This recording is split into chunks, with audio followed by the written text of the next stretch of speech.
recording has started, Milda. I am so excited to have this small chat with you. And even though it's gonna be, short, I still think that it's gonna be quite deep, Milda. I will just maybe frame why we speak in English. So Milda and I, we met in Dubai. We're both Lithuanians. However, Milda represents an international company and works with in the international markets. And the reason why we do this in English is just because of that. So Milda, could you share a little bit your background? Because I know that the thing which clicked for me the first time when I met you was that you were the same passionate about all the customer value and customer centricity. And there is actually a big reason why. Could you share a little bit about your background and that passion? 100%. Hi, Laura. It's lovely to be speaking with you today. Thank you for inviting me for a chat. Yes, let's try to go as deep as possible. My whole professional career is spent in client relations teams mainly, both in Lithuania, in the UK, in South Africa, and now in the UAE. And I've been looking after client success and client experience for as long as I can remember. And at some point in my career, a few years ago, I reached a point when I realized that what I know comes from intuition and experience. But perhaps the knowledge is not as scalable and transferable as I'd like it to be. And that is how I started studying customer experience. I did a course and then I took an exam with CXPA to become a certified customer experience professional. So then I started seeing the world through a customer-centric lens, and I couldn't undo it. There's no way out of that journey. But then I felt that since customer experience is everyone's business, it's not just one team's business, I felt that something bigger was lacking. And then when I met you, I felt that you sort of ticked off the remaining boxes for me. And once again, I reached a sort of second point of no return when I learned about holistic enterprise. Super. All right. So could you share as well, Milda, what actually drew your attention to the holistic business philosophy? Because I still remember, how powerful that energy was, like to realize that, okay, I mean, it's not just, the theory, but it's actually, real things being embedded and carefully actually integrated into the daily management routine. So what was that, click for you? I guess naturally being in client relations team and being interested in customer experience, I felt that I reached the ceiling, a point beyond which I cannot go unless I do something differently. So all the initiatives, all the methodologies for client relations are good, but if you want a business level change or holistic change, I felt that something broader, a broader methodology was needed. Okay, I see. And I mean, if we could look back, like at your understanding of, of that ceiling you are speaking of, right? Before we worked together, and we worked only for 2 months, but really intensively, basically every Tuesday for 2 to 5 hours. So how was your, how did you see that, how that ceiling kind of changed during those 2 months? So for me, what was really, really insightful is that holistic enterprise provided myself and my team with a space to actually stop, take a look at what we have and think and strategize. I think in a busy day to day, very often you don't even get to do it. You just keep doing the things that you've always been doing. And you maybe give a little space for sort of change management, but you try to move on as quickly as possible. So the space to stop and think, to restructure or revisit all of our processes step by step from the very, very beginning of a client journey throughout the process. I think that was one of the most valuable experiences that we got with you. Okay. And I am kind of as well being quite selective about with whom to work, because I mean, we have very limited capacity during the year. But what I truly enjoyed working with you guys, it is that quite fast. I believe within the third session, we identified that major leverage point and actually began to look for the direction for certain solutions, which would make a shift, for the entire system, and actually would be able to multiply by 10 the entire revenue. So my question is, like, if you could remember that journey, and what was most kind of memorable moments for you to literally, when we've been looking at those several system conditions, which we are creating as the top managers without actually seeing the entire system. So what were those most memorable moments for you? And you can take your time to remember.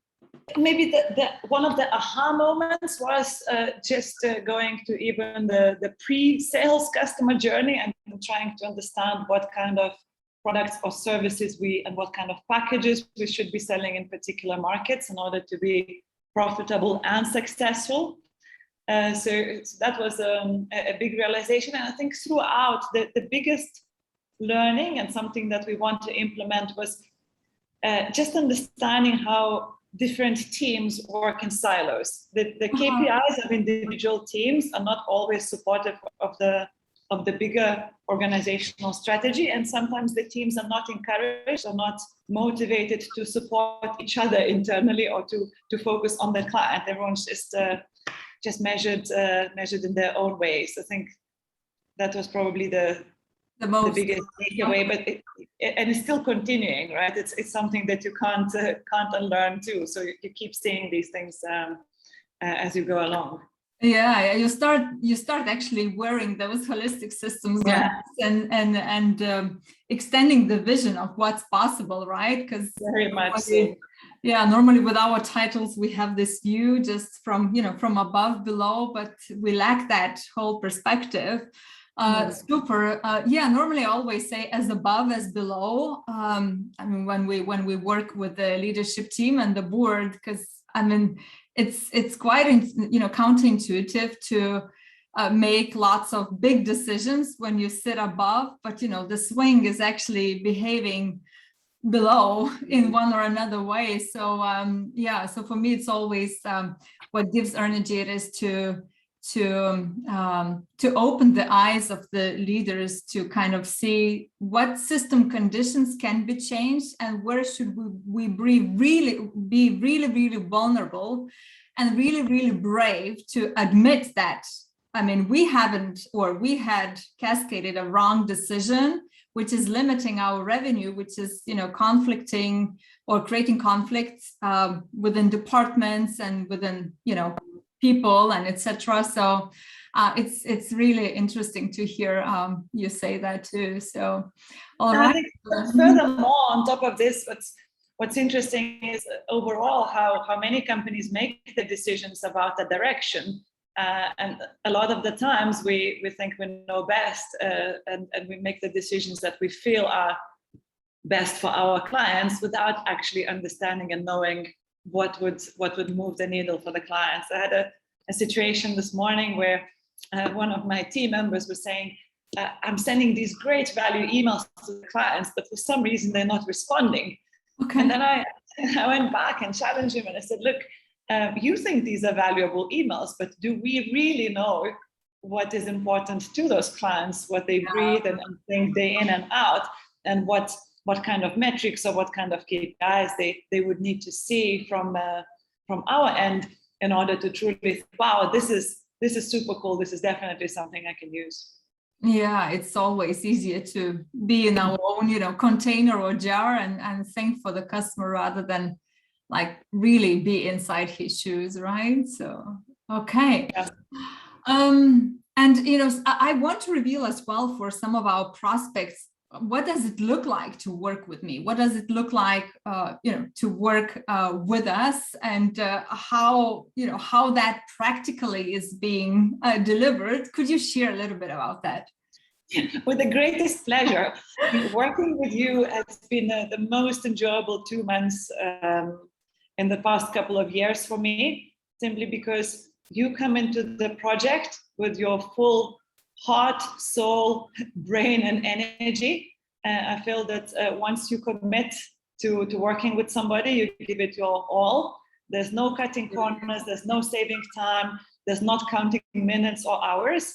I do feel that you are truly a fixer. So I feel that you get your passion, and I don't know if I'm right, but it feels that you get your passion from seeing the journey with your clients from A to Z until, so it's not complete until it's over. And I think that is very contagious and very rare energy to find. I think if we compare it with any other consulting services, very often consultants would come and give a presentation and maybe spend a couple of days at your offices and then give you a report back. And then you're left sort of on your own with the findings and the next steps. And very often that money could go to waste because the implementation or the follow through is not there. And I think your model of becoming a member of the team, an extended member of the team, of the client that you work with is really unique and is really special, and what sets you apart from everyone else out there. Super, thank you, Milda. And I still have a card, here on my board from you with when you guys sent those flowers. So really thankful for that. And if you could recommend, for someone who is watching us now, recommend like why should they choose holistic business philosophy, and what would you say? I think in the business as it's in personal world, we all want to be better than we were before.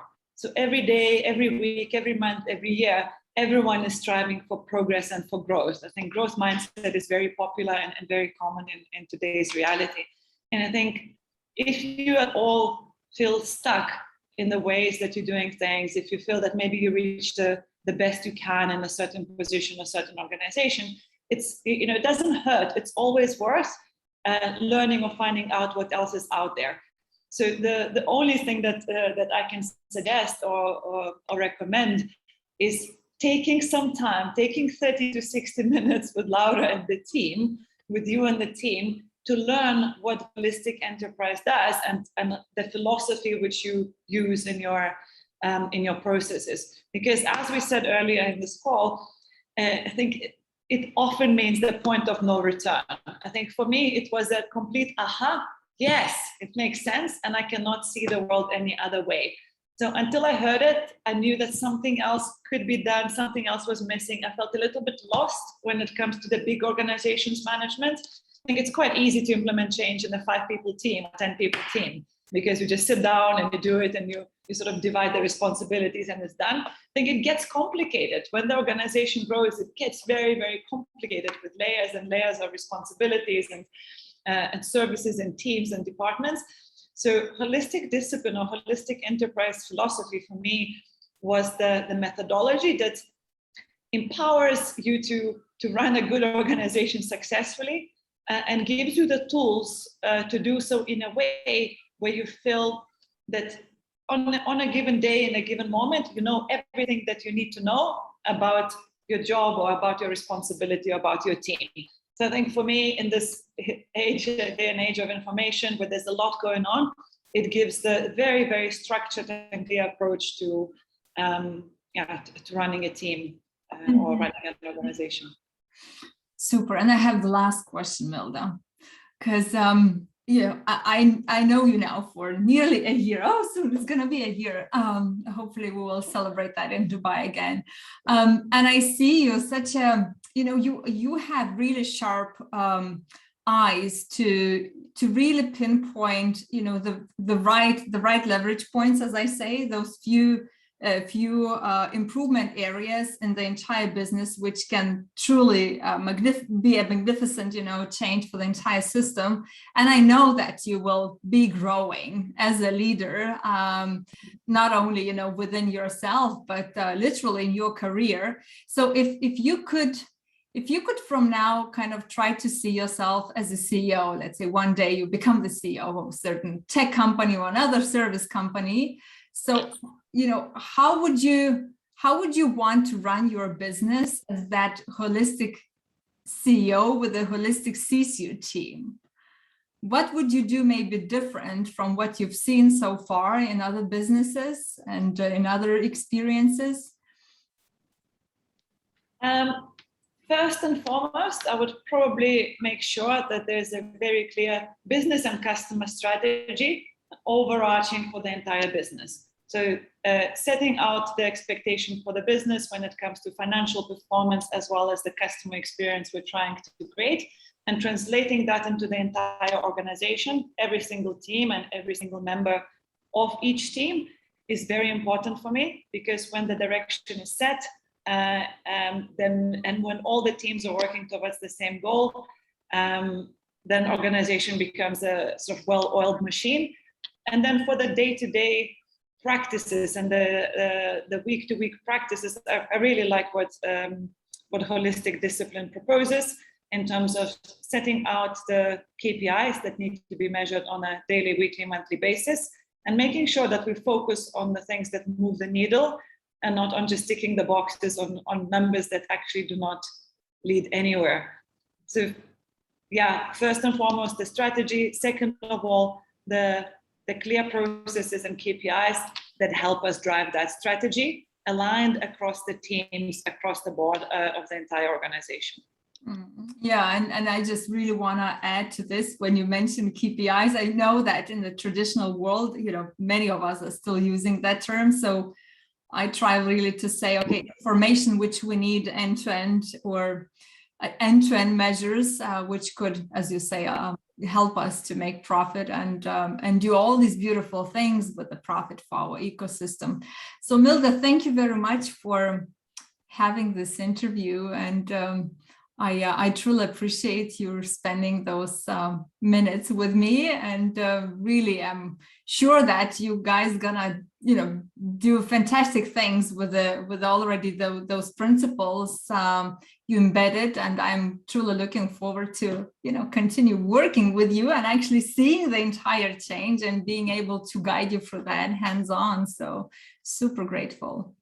Same. I hope we'll continue the journey together. Thank you, Milda.